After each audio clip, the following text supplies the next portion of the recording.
Okay, maybe we first start with the homework because there was a problem for which there is a simple solution, and most of the people did not find it. So this is the problem about the weights of the Weierstrass points on a hyperelliptic curve.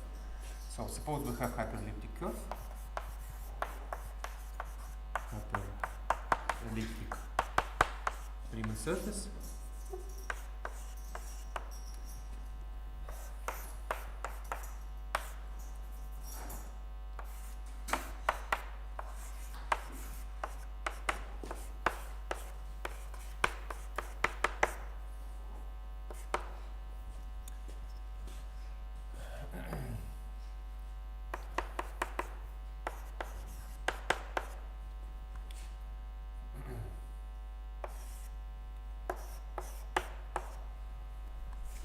And so we know that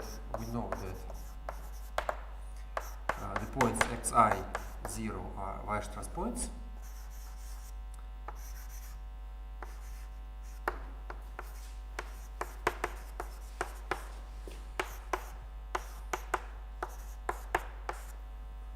So it was homework 6. And so the problem was to find their weights. Yes, so what are their weights?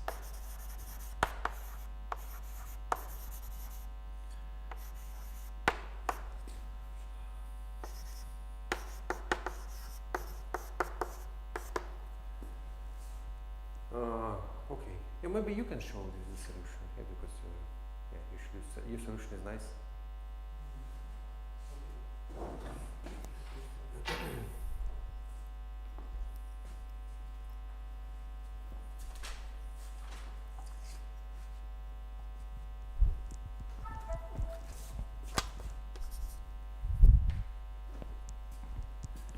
Or you already forgot it?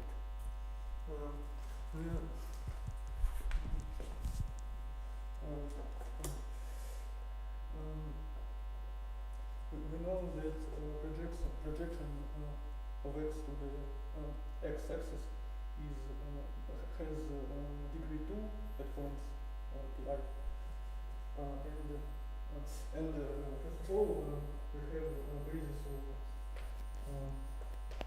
homomorphic forms on x above the form.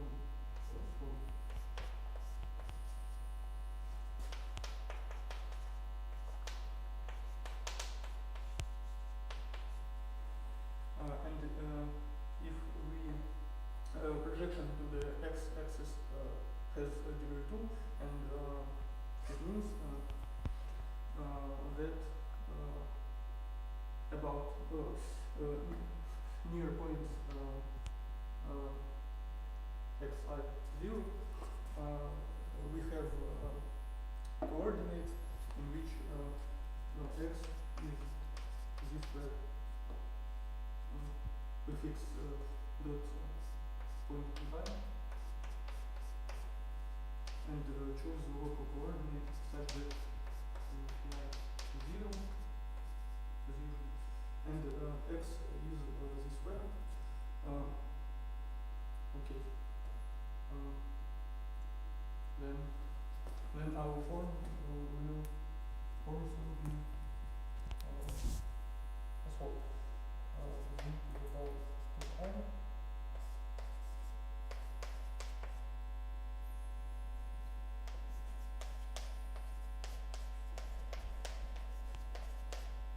Yeah, and probably you want to say that without loss of generality, you can assume that pi is 0, yes?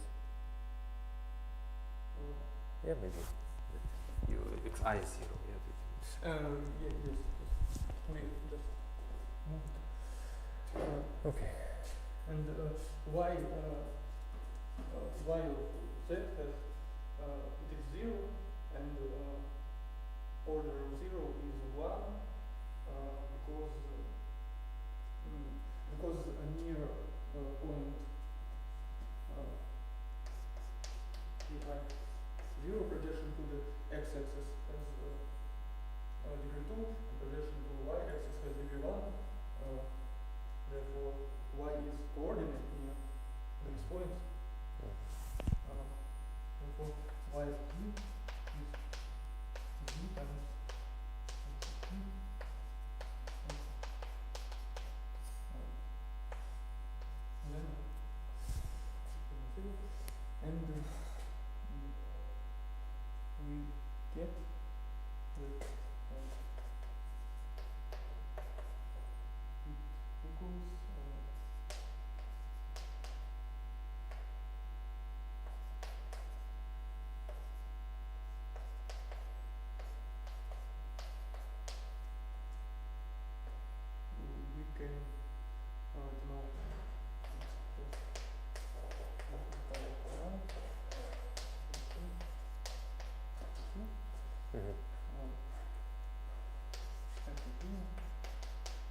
and by the definition of wave, we have to compute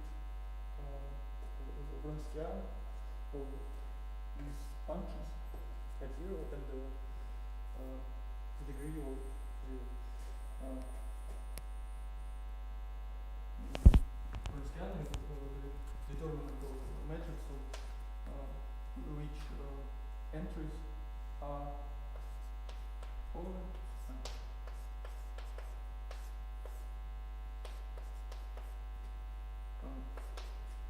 And we just use Leibniz rule.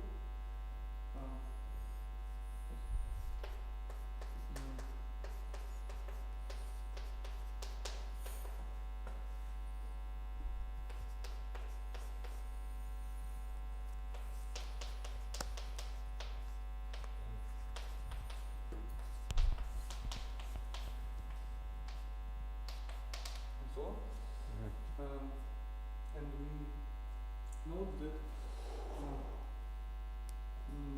if we take k equals 0, then it is just one sum, which is f of 0, e to the power 2i. We have such a row in our matrix.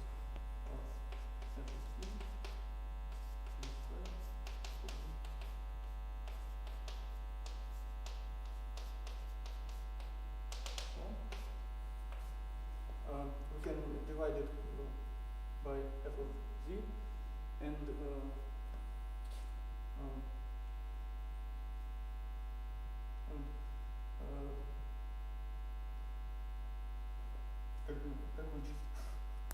subtract and subtract this row multiplied by f k of z from this row, and we give this sum. Then we so why do you write? So here, this is the first row of the matrix. Okay. Then you want to say what you do with the second row. What I do with all rows, second, third, and so on. This is k plus 1, k plus first row, and we have here such a sum. We subtract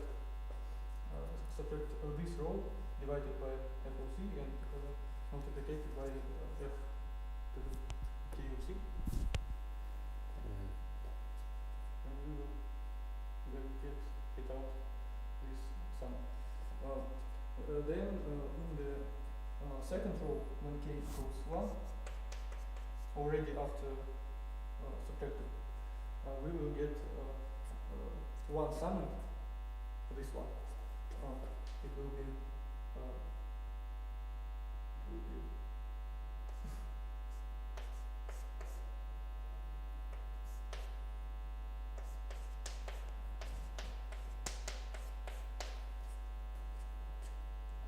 and we again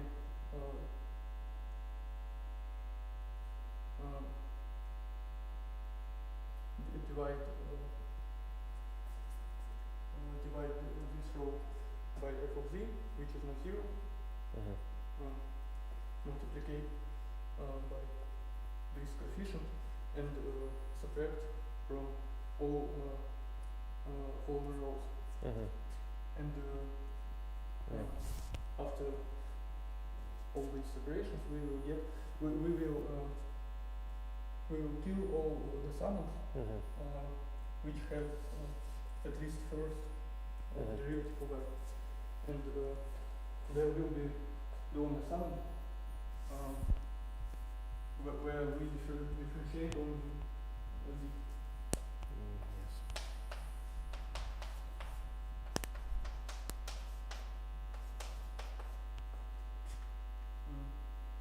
And every row, every column of our matrix has a common multiplier, we can, which is not zero, at zero, we can delete it. It will not affect degree of zero, and we only need to compute the degree of zero of the determinant.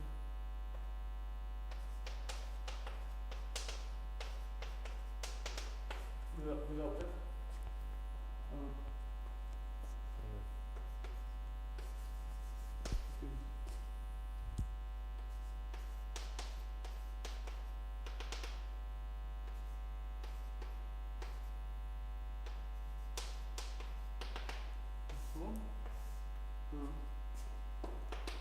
And this is a homogeneous polynomial of degree. We can compute its degree.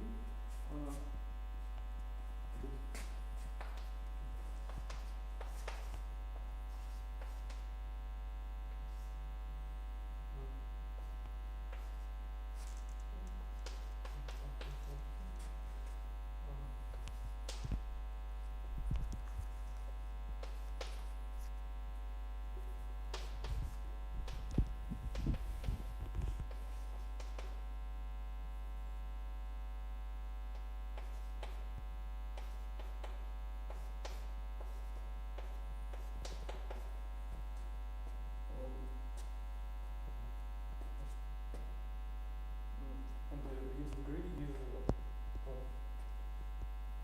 is sum of two i's minus sum of sigma of i's. Yes.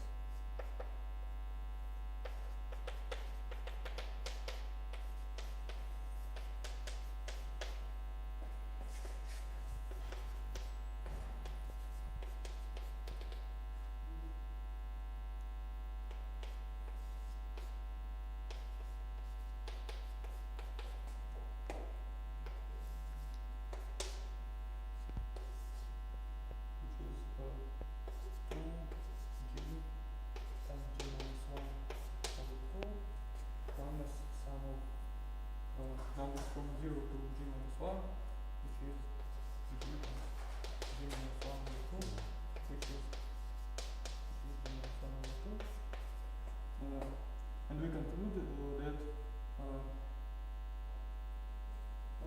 that weight of our point is at least g times g minus 1 over 2, and we have. Why it is not higher? Because we have 2g plus 2 points, and the sum of weights must be equal g minus 1. And if any point would have weight greater, then we will get greater than this sum. Okay. Yeah. By the way, you can conclude that the weight is exactly g times g minus 1 over 2 just from this computation, because you see, suppose, because you said that this function, so is a homogeneous polynomial z, so it's some coefficient, so you know that this thing is some lambda times z to the power that you computed. G.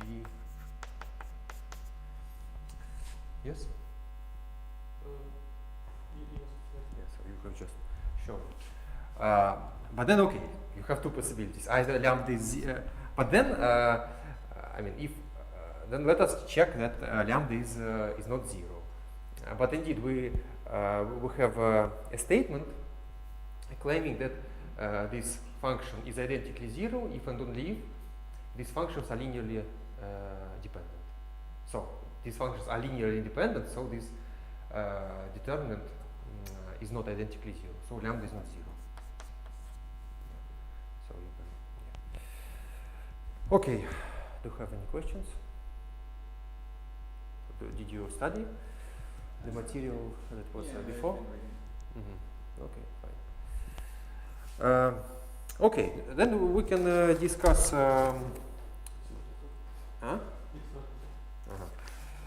We can discuss the test. Yeah, basically, people who tried to do some problem solved it correctly. Yes, so what?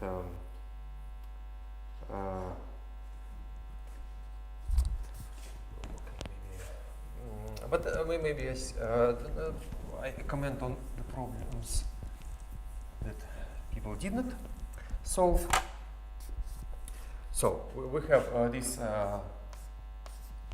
Riemann surface.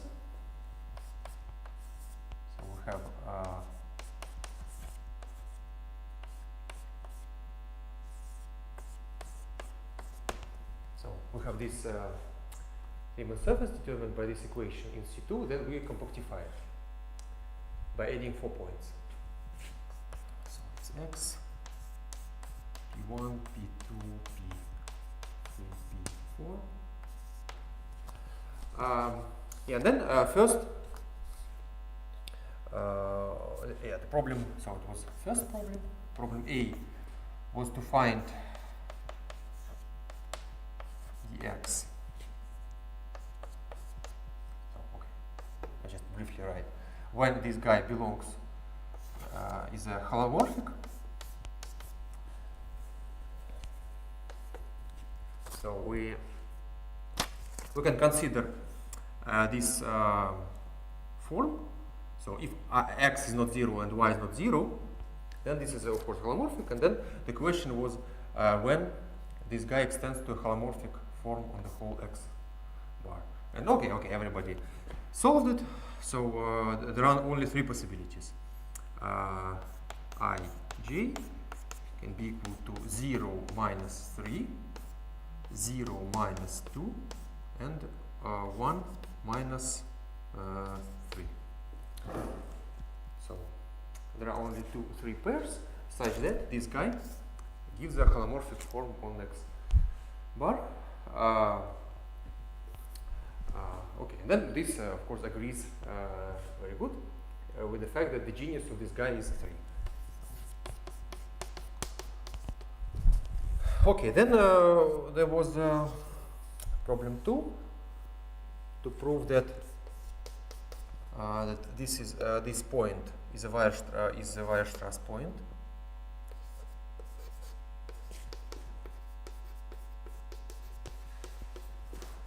Point of weight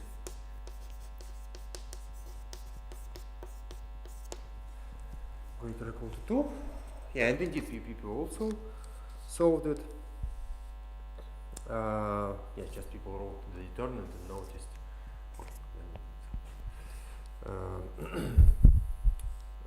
Yeah, probably again you did some computations, but you notice that the third row of the determinant is divisible by x squared. So it's a bit simpler. So one can work in the local coordinates. X gives a local coordinate around this point. So one can then notice that if one writes this determinant, then the third row will be divisible by x squared. Okay. Yeah, then there was a problem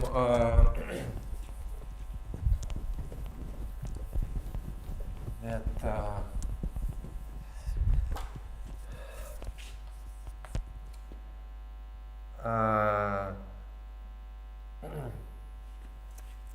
that these points I to the power a 0, 0, I to the power a, where I they belong to, okay, I write it maybe like this. You consider automorphism group of our Riemann surface, okay, and apply it to the point 0, 1. So you can consider automorphism group of our Riemann surface, apply it to 0, 1, and then the problem was to check that these points belong to the orbit of this point. Okay, and then yeah, solution is simple. One should just notice So notice that x, y goes to yx, I to the power a x, y. You can also multiply the second one. Is an automorphism.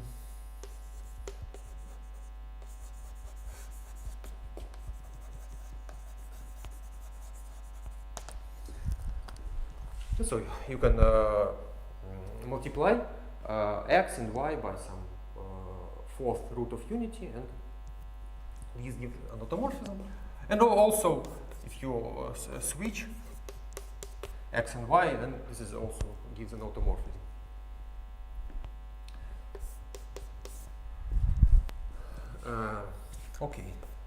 Okay, and then the third problem. Yeah, so it's clear. So I think you both solved it. Then, yeah, the fourth point was not so easy. Then the problem was to prove that P1, P2, P3, P4 also belongs to the orbit of this point.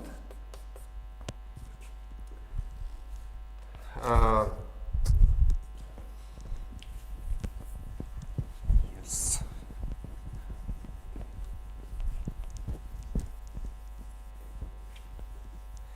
But actually, so I think you didn't solve it. But actually, this is simple, because one should notice. Yeah, of course. I mean, when we compactified this guy by adding 4 points, okay, we did some construction using local coordinate infinity, similar to what we did with hyperelliptic curves. But actually, you can compactify it just by compactifying it in CP2. Yes, so you can actually x bar is just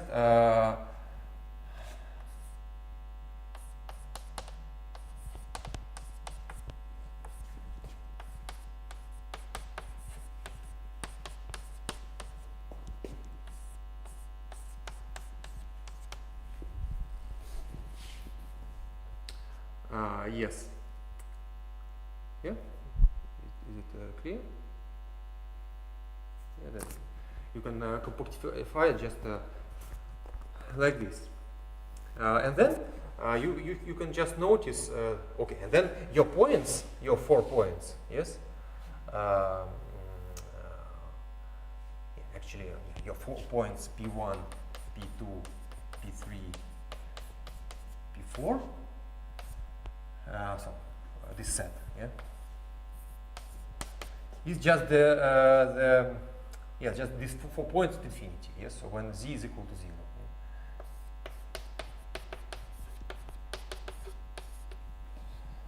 Yeah.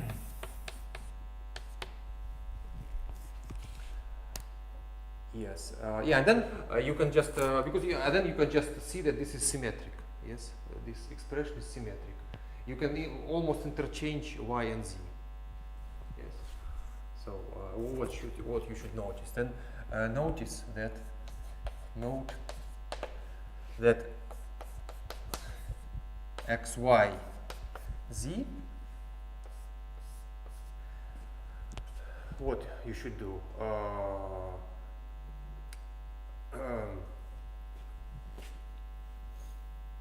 Yeah, you should just replace, I guess, so move z here, but multiply it by square root of fourth root of minus 1. Z, y, fourth root of minus 1, x.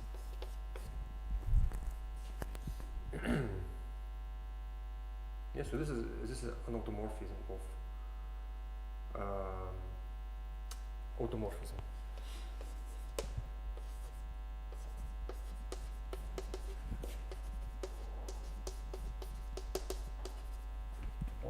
of x bar.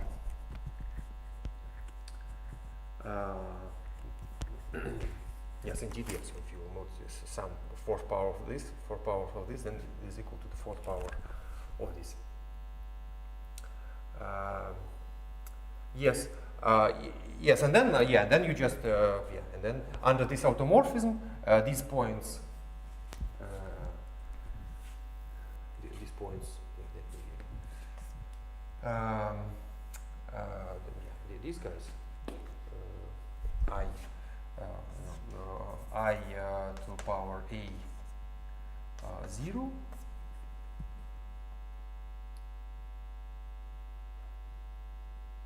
Yeah, maybe these ones, I guess, yeah. I to the power a 0 is clear. I remember that you said that our multiplication of hyperelliptic curve is not the same as projected closure. Yes. And what is the difference here? Yeah, the thing is that here the compactification in CP2 is smooth.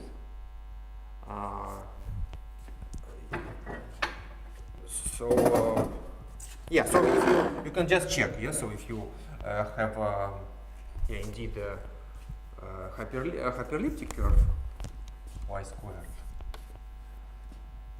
equals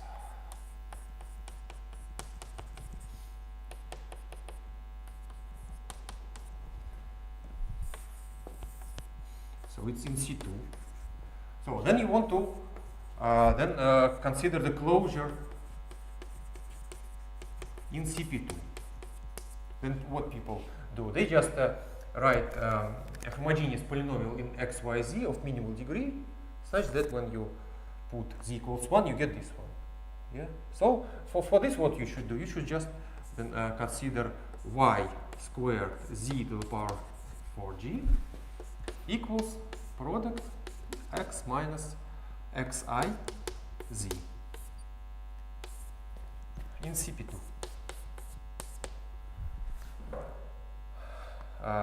Yes. Yeah. Then exercise. Yeah. You can check that.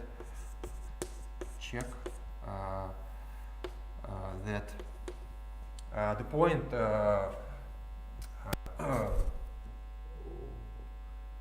So the point. Yeah. I guess 0, 1, 0.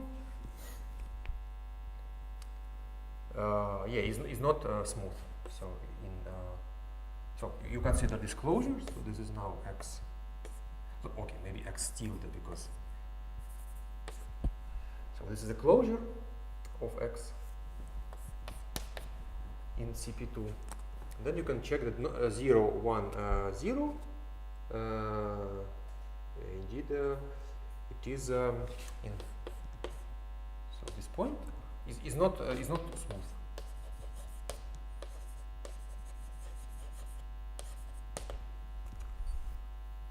It's not smooth if g is greater or equal to 1.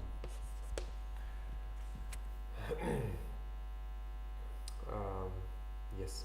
So if you try to just consider the closure in CP2, then this doesn't work. So then this is why we did another construction. But here you can check that if you take the closure in CP2, then it will be smooth.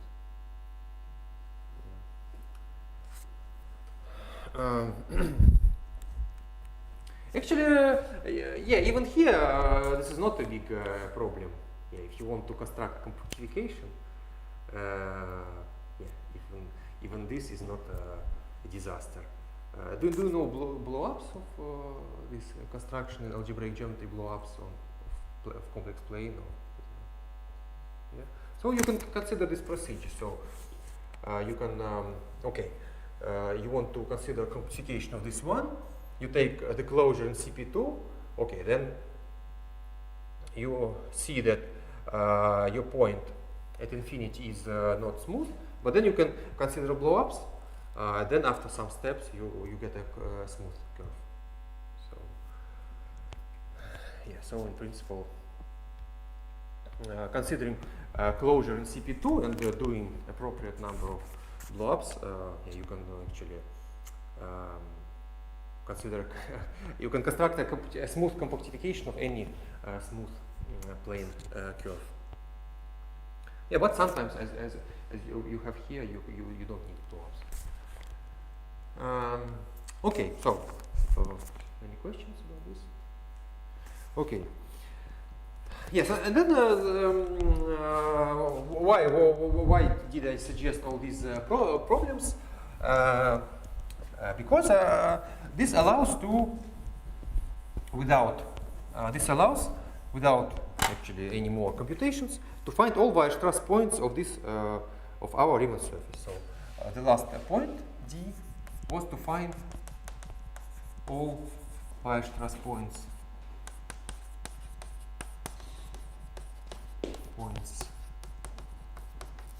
of and their weights.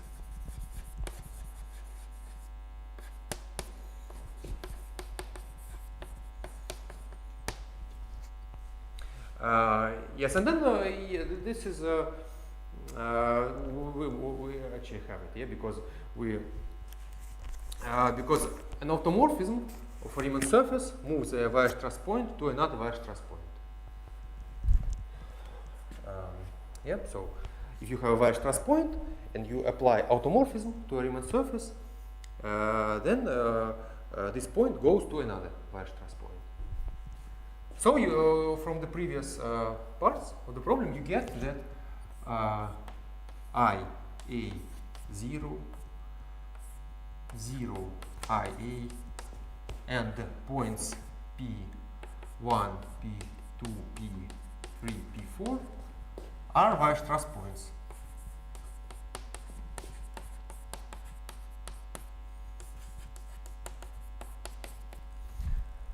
Weierstrass point. Okay, and then what you have? So they are, there are 12 of them, 12 points. And the weight, each of them is greater or equal to 2. Yes, but you know that sum of the weights of all Weierstrass points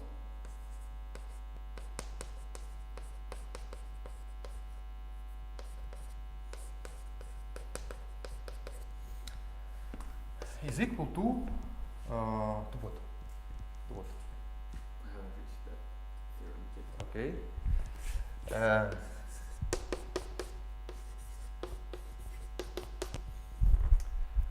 And yeah, this is equal to the genius is 3, so this is 3 times 4 times 3 times 2. It's equal to 24. But you already have 12 points of weight at least 2, so actually you already have this sum. You cannot have more Weierstrass points, and actually you cannot have bigger weights. So actually all these 12 points are Weierstrass points of weight 2. Yes. Actually, I also think that this our Riemann surface is called Fermat quartic. So it's called Fermat quartic.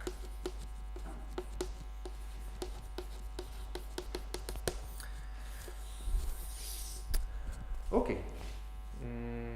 Any questions? Yes, and then actually, what was the point?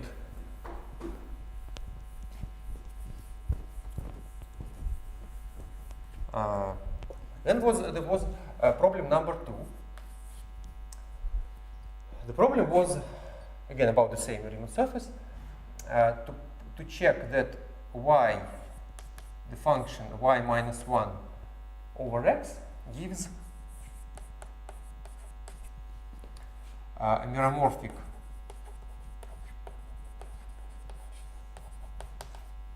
function on X bar with unique 0 at the point 0, 1, and moreover, and the order is 3.